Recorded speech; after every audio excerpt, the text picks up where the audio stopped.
يا سيدي، قبل أن تمضي انظر إلى هذه المدلاة حول عنقي، فيها صورة عائلتك. تراجع رجل الأعمال ونفض يد المتسول المتسخة عن كم قميصه. قذارة، عائلتي لا يمكن أن توجد قريبا من. انقطع صوته عندما انفتحت المدلاة. وجهه نفسه كان ينظر إليه بجانب وجه زوجته.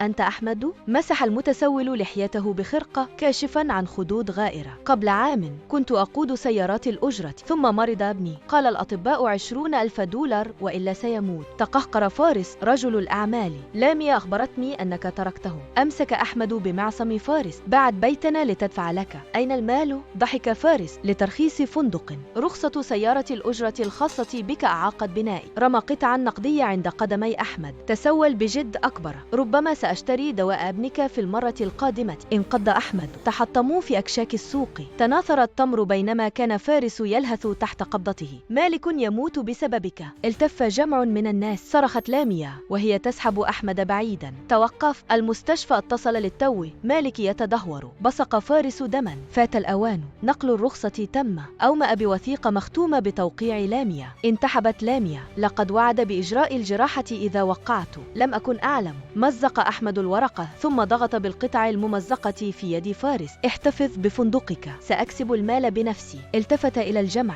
من يحتاج إلى توصيل؟ أجرة مضاعفة اليوم من أجل ابني. امتدت الأيدي وهي تضع الأوراق النقدية في راحة يده. ازدرى فارس. لن تنقذه في الوقت المناسب أبدا. التقى أحمد بعيني لاميا. هل تقودين معي؟ تشبثت بالمدلاة. إلى النهاية، هل كنت ستثق بلاميا بعد كذبها؟ علق أدناه.